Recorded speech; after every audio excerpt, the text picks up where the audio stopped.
Hello, my name is Hayik and my student number is 140. Good morning, Honorable Judge, esteemed opposition and respected audience. Today we gather to discuss a motion that holds significant implication for the future of our nation.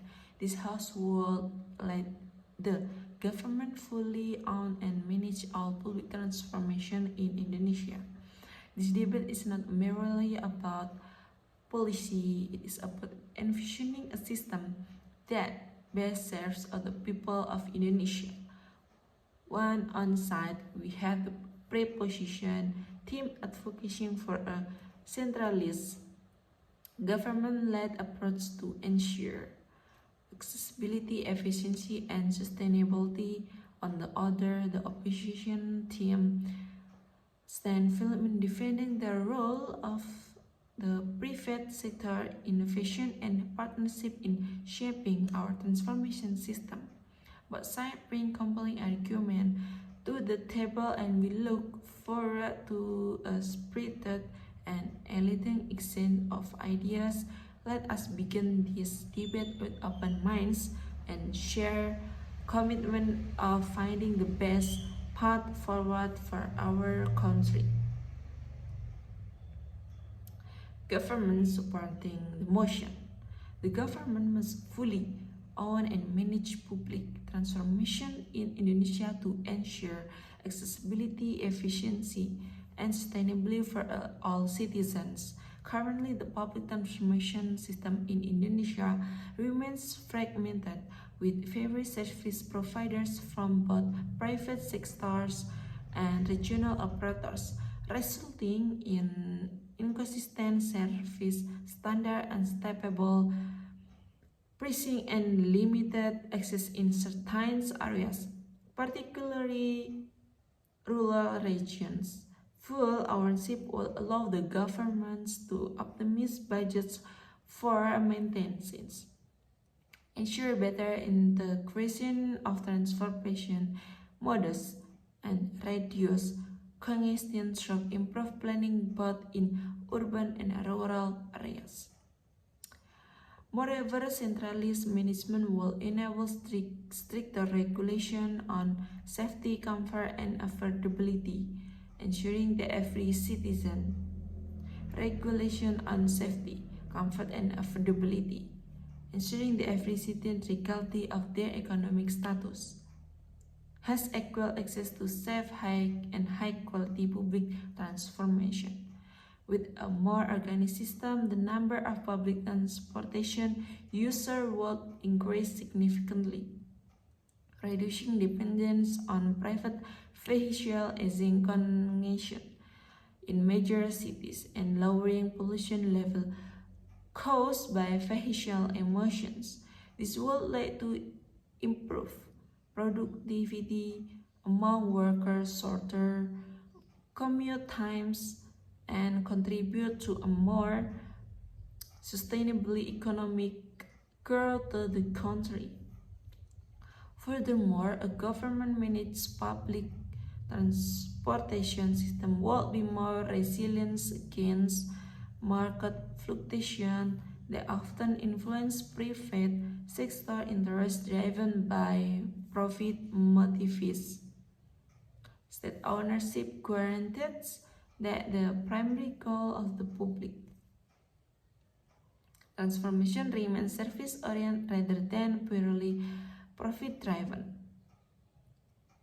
We acknowledge concern regarding potential high costs for the government, limited innovation, and corruption risks. However, this challenge can be mitigated through transparent budget and management collaboration with the private sector in technological development and stringent oversight system to prevent inefficient investment in public transportation. Infrastructure managed by the state will also provide long-term positive impact compared to privately operated systems that tend to prioritize short-term profit.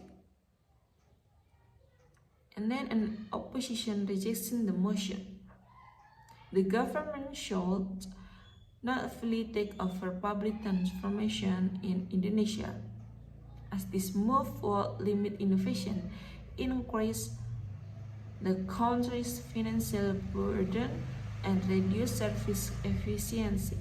We acknowledge that public transportation faces several challenges today, but the best solution is not a government monopoly but rather a partnership-based regulatory approach between the public and private sectors. Various service providers currently operate competitively, fostering innovation, service improvement, and better efficiency compared to a rigid, bureaucratic system. If the government completely takes control, public transportation will lose in flexibility in responding to the constantly evolving needs of citizens. Additionally, government management will require massive subsidies that could divert funds from more critical sectors such as healthcare, education, and infrastructure development. Centralized ownership also increases corruption risk in procurement and operational processes. As the absences of the competition could slow down transparency and effective oversight, we argue that a partnership-based approach between the government and private companies is more ideal, as it allows for diverse service at varying price, offering more choice, tailor the people needs without relying on a single entity. The private sectors is also more adaptable in developing new technologies to improve public transformation quality, while the government can maintain strict regulatory oversight to ensure service standards. Furthermore, an open investment environment in public transportation will boost competitiveness, enhance operational efficiency, and create more job opportunities for citizens without burdening the national budget. We understand that proponents of the motion may argue that a government control system will ensure fairness and service consistency.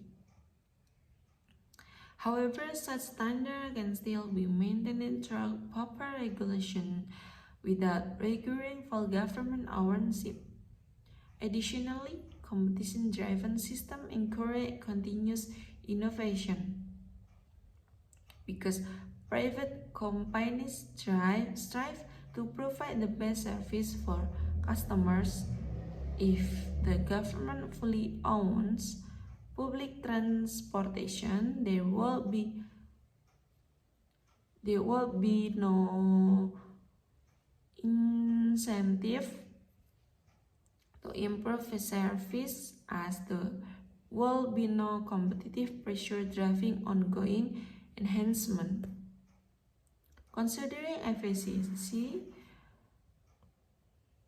innovation, economic sustainability, and service flexibility, the best approach is to maintain space for private sector involvement while ensuring strong government regulation to uphold standard and accessibility for all Indonesian. Thank you from me, and wassalamualaikum warahmatullahi wabarakatuh.